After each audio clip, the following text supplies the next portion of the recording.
गणेश उत्सवाच्या निमित्तानं आयोजित या शांतता कमिटीच्या मीटिंगसाठी उपस्थित असलेल्या आपल्या विभागाच्या पोलीस उपअधीक्षक आदरणीय नेरकर मॅडम, होम डीवायएसपी आदरणीय आव्हाड साहेब, तहसीलदार आदरणीय बनसोडे साहेब, पीआय पवार साहेब, API Verma madam, CO Deore साहेब, मंचावर उपस्थित असलेले एमएससीबीचे उकलकर साहेब, सर्व लोकप्रतिनिधी पदाधिकारी, सर्व गणेश मंडळाचे अध्यक्ष आणि पाचोरा तालुक्यात ज्यांचं आता विरोधी पक्षनेतेपद सिद्ध झालं असे आमचे नेते सचिन दादा,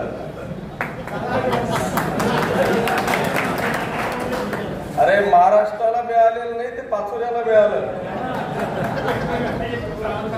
एकटे आहेत दादा, विरोधी पक्ष नेते झाले. मी तेच म्हटलं, मी त्याच्याकरता विशेष तुमचं हे केली. सर्व पत्रकार बांधव, बंधू भगिनी आणि मित्रांनो, मी पहिल्यांदा तुमचं सगळ्यांचं मनापासून अभिनंदन करतो, कौतुक करतो. मी देखील 25 वर्षापासून या पाचोरा शहरामध्ये राजकारणामध्ये आहे.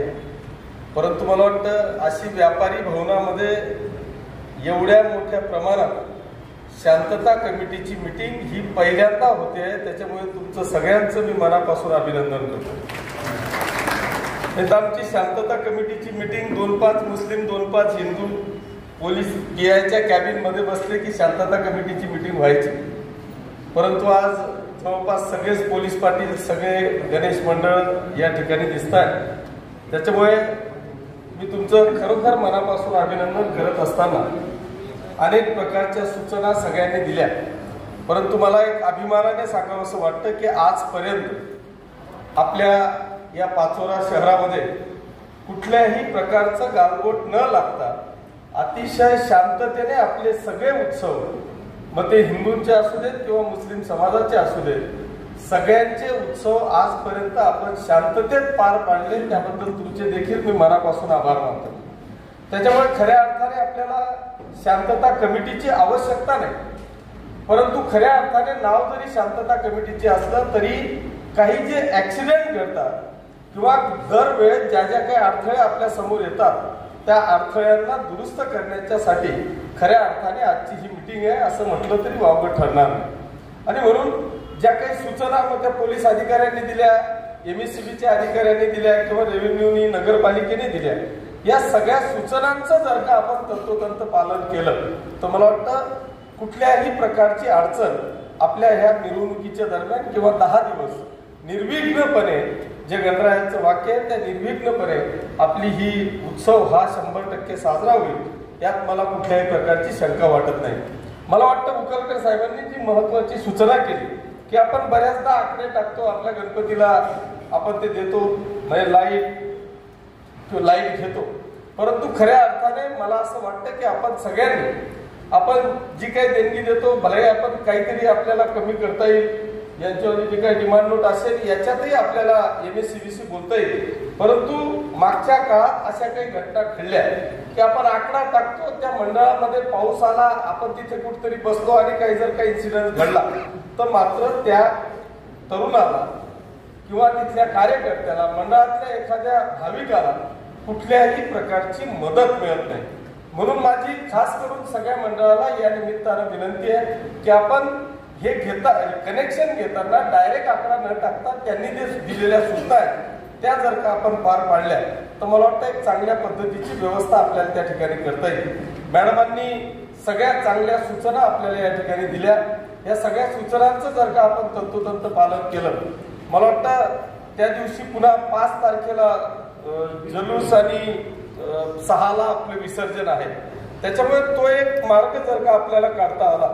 बऱ्याचदा असं होतं, म्हणजे काही सूचना शिवूंनी केल्या की ते रस्त्यावर ते मंडप नको, परंतु आता पर्याय नाही, बऱ्याच रस्त्यांवर आपल्याला मंडप असतो. कारण जर कृष्णापुरी असेल, आमचा बाहेरपुरा एरिया असेल तर तिथं पर्यायच नाही. त्याच्यामुळे तिथं असं कुठली ओपन स्पेस नाही, चौक नाही, त्याच्यामुळे त्यांना रस्त्यावर मंडळ येतं.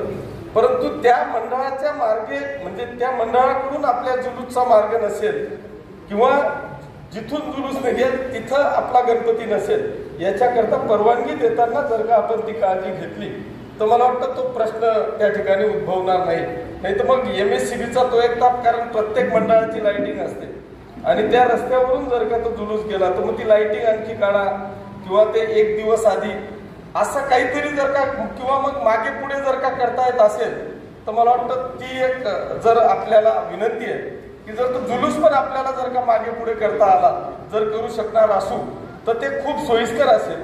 त्याच्यामुळे आपलं एक पंचमंडळ जरा बसून पोलीस विभागाशी जर का चर्चा केली तर मला वाटतं चांगलं होईल, कारण त्याच्यात कुठेतरी छोट्याशा याच्यामुळे अडचणी निर्माण होणार नाहीत याची काळजी आपण त्या ठिकाणी घ्यावी अशी एक विनंती या निमित्तानं मी करतो. बांधवांना मला एक आणखी एक सूचना अशी करायची आहे की ठीक आहे, वाद होतात पण त्या वादाचं स्वरूप धर्मात होऊ नये. मग ते हिंदू असू दे किंवा मुस्लिम असू दे.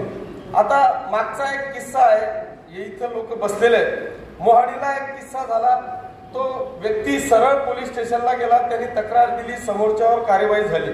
माझी हीच विनंती आहे की जर असं कुठलंही असेल, मग तो हिंदू असेल किंवा मुसलमान असेल, त्यांनी जर का त्याच्यावर काही जर का झाली घटना तर तो डायरेक्ट पोलीस स्टेशनला आला आणि त्यांनी जर का तक्रार दिली, नाही तर मग काय होतं की याला त्यांनी शिव्या दिल्या, मग तो 10-20 घेऊन आला, हा इकडून 10-20 घेऊन आला आणि त्याचं रूपांतर हे कुठेतरी भानगडींमध्ये किंवा धर्मामध्ये वादात ते रूपांतर होतं. त्याच्यामुळे माझी स्पेसिफिक सूचना ही आहे, पहिली गोष्ट तर होऊच नाही.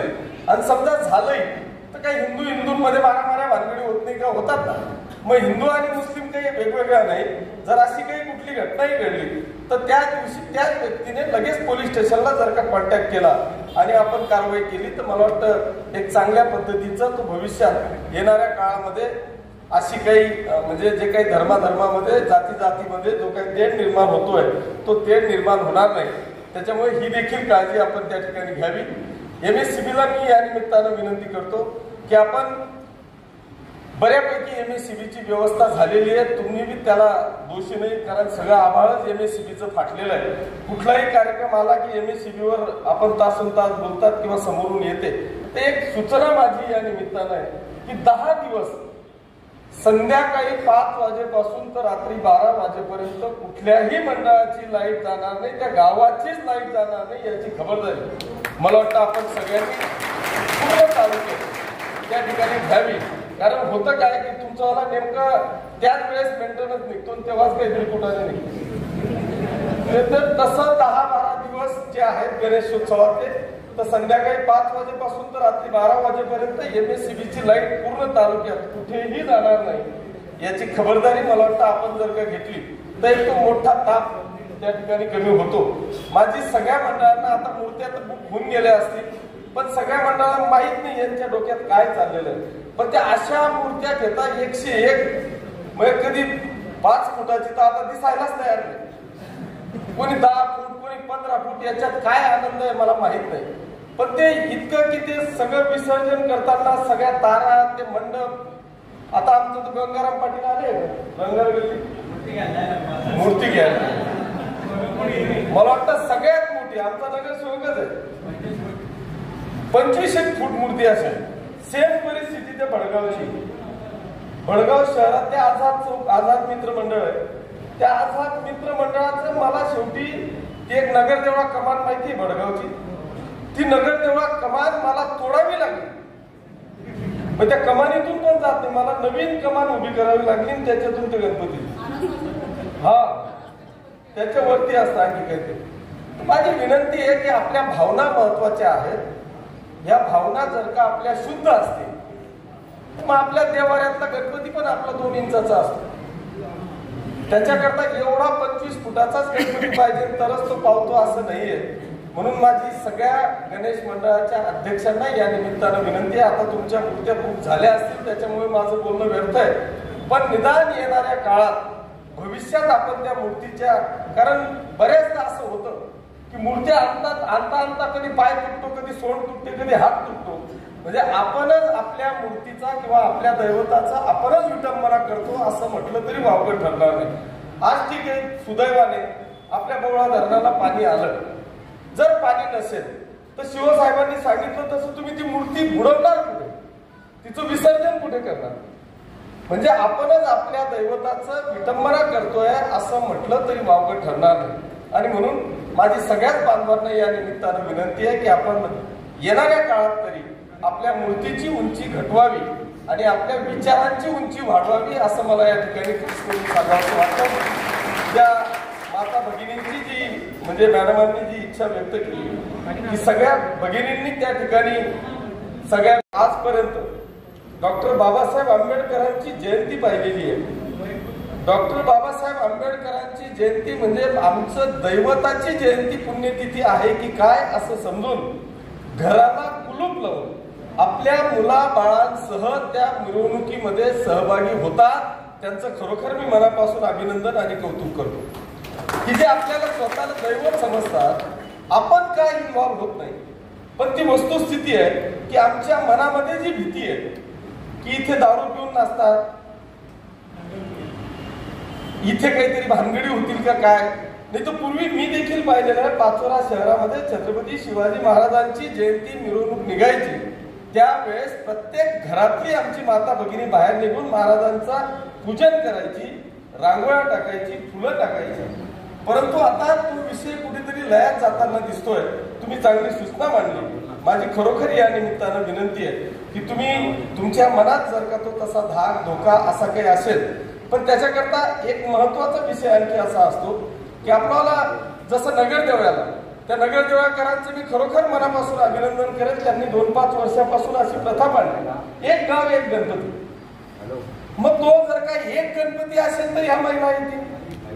आता इथे इतके मंडळ या कोणत्या कोणत्या मंडळात फिरतील हा पण एक प्रश्न आहे. त्याच्यामुळे जर का तो एक गाव एक गणपती असला, एक मंडळ असलं तर ह्या सगळ्या जसं बाबासाहेबांची जयंती निघते एकच जयंती असते, मॅक्झिमम 2. पण मग त्या मुख्य प्रवाहामध्ये मुख्य जयंतीमध्ये त्या सगळ्या भगिनी एकत्रित येतात आणि आपल्या देवाचं आपल्या बाबासाहेबांचं नामस्मरण करत त्यांचा जय जयकार करत खऱ्या अर्थाने ती जयंती उत्सवामध्ये साजरी करतात. म्हणून माझी विनंती आहे की आपण येणाऱ्या काळात मंडळ आपल्याला कमी करता येतील का आणि जास्तीत जास्त आपल्या सगळ्यांचा सहभाग त्याच्यात नोंदवता येईल का हा आपण येणाऱ्या काळामध्ये निश्चितपणे प्रयत्न करू. परंतु जर महिला भगिनींना आपल्याला जर का सहभाग नोंदवायचा असेल तर आपला सेंट्रल पॉइंट छत्रपती शिवाजी महाराज चौक आहे. मग त्या चौकात तरी आपण सगळेजण एकत्रित येऊन आपल्याला एक आनंदामध्ये तो विसर्जन आपल्याला त्या मिरवणुकीचं करता येईल का हा एक प्रयत्न निश्चितपणे या ठिकाणी आपण करू. मॅडमांनी आज पण ते बोलता बोलता विसरून गेले, कारण ते पुन्हा दुसऱ्या वर्षी तेच सांगितलं असतं. हा आमच्या सगळ्यांच्या वतीने पुन्हा एकदा तुम्हाला वाढदिवसाच्या शुभेच्छा. आपल्याला परमेश्वर उदंड निरोगी धनदायी आयुष्य देव आणि आपल्या हातून या समाजाची सेवा हो. परंतु आपण दिलेले आदेश मला वाटतं पहिल्या पवारांनी जरी निभवले नसतील तरी हे पवार निभवतील असं मला वाटतं. नाही मागचं जाऊ द्या हे यावर्षी तर या पवार हे पवार मला वाटतं निश्चितपणे जे काही मॅडमांनी आपल्याला कमिटमेंट केलेली आहे ते निश्चितपणे करतील. मी पुन्हा एकदा आपल्या सगळ्यांकडून रास्त अपेक्षा या ठिकाणी व्यक्त करतो. दुसरी एक विनंती मॅडम अशी असणार आहे की आपण बऱ्याचदा असं होतं की मागचे जे काही रेकॉर्डला गुन्हे असतात त्यांना आपण सरळ हद्दपारीचा प्रस्ताव पाठवतो आणि आपल्या डोक्याला ताप मिटवतो. आता जी काही परिस्थिती आहे त्या संभाजीनगर जिल्ह्यात जर का कुत्रे जास्त झाले तर ते पाचोऱ्या जळगाव जिल्ह्यात सोडतात. पाचोऱ्यात जास्त झाले की ते आम्ही गाडी भरतो आणि तिकडे सोडून होतो. म्हणजे त्याच्याने गुन्हेगारी थांबत नाही, फक्त तिकडचा त्रास इकडे वाढतो. आता आपण हद्दपारी करतो म्हणजे काय आपला त्रास काढून दुसऱ्या जिल्ह्यात ढकलतो. तर मला वाटतं त्या हद्दपारीच्या नादी जास्त लागण्यापेक्षा जर का आपल्या पोलीस प्रशासनाने त्याला एक व्यवस्थित वाल्याचा वाल्मिक होऊ शकतो, मग हा गुन्हेगाराचा आपण चांगल्या ह्याच्यात त्याला प्रवाहात आणू शकतो. आमचा एक धड्या नावाचा धड्या तो एकदम अट्टर चोऱ्या करणारा होता. तुमच्या रेकॉर्डवर जळगाव जिल्ह्यात. आता मी त्याला प्रयत्न केला, त्याला चहाची टपरी टाकून दिली, पोलिसांना विनंती केली की तुम्ही दररोज सकाळ संध्याकाळ त्याला बोलवा, त्याची हजेरी घ्या, कधीही त्याला कॉल करा. आता 6 महिन्यापासून मला वाटतं त्याची एकही चोरी नाही. तो चहाची टपरी चालवतोय, बरोबर आहे का? चहाची टपरी चालवतोय. तर मला वाटतं ह्या हद्दपारीच्या जास्त नादी लागण्यापेक्षा आपण बऱ्याचदा असं होतं की आपण त्यांना पुन्हा जास्त, मला वाटतं त्यांच्यामध्ये तीव्रता येते की आपण ऐन सणासुदाला आपल्या घरादाराला, बायका मुलं आई वडिलांना सोडून आपण कुठेतरी बाहेर जातो, त्याची तीव्रता अजून वाढते. त्याच्यामुळे माझा PI साहेब, ॲडिशनल SP साहेबांच्या समोर मी आपल्याला या निमित्तानं विनंती करेन की आपण दुरुस्त करण्याचा प्रयत्न करा. हे जे काही गुन्हेगारी प्रवृत्ती होते ना, चुका झालेल्या असतात, परिस्थितीने चुका होतात, पण त्या दुरुस्त जर का करण्याचा प्रयत्न केला आणि त्याच्यात आपल्याला पुन्हा शांततेचं वातावरण जर का निर्माण करता आलं तर ते करण्याचा प्रयत्न या ठिकाणी करावा, अशी एक आग्रहाची विनंती करतो. मी पुन्हा एकदा आपल्याला सगळ्यांना उद्याच्या गणेश उत्सवाच्या निमित्तानं सगळ्यांना मनापासून शुभेच्छा देतो. आपण सगळेजण आजच्या या शांतता कमिटीच्या मिटिंगला आलात त्याबद्दल आपले आभार मानतो आणि आपल्या सगळ्यांच्या वतीने पोलीस प्रशासन किंवा सगळ्याच प्रशासनाला मी आश्वासित करतो की आपण काळजी करण्याची आवश्यकता नाही. आमचा तालुका शांत होता, आहे आणि उद्याही राहील एवढी ग्वाही या निमित्तानं देतो आणि थांबतो. जय हिंद, जय महाराष्ट्र.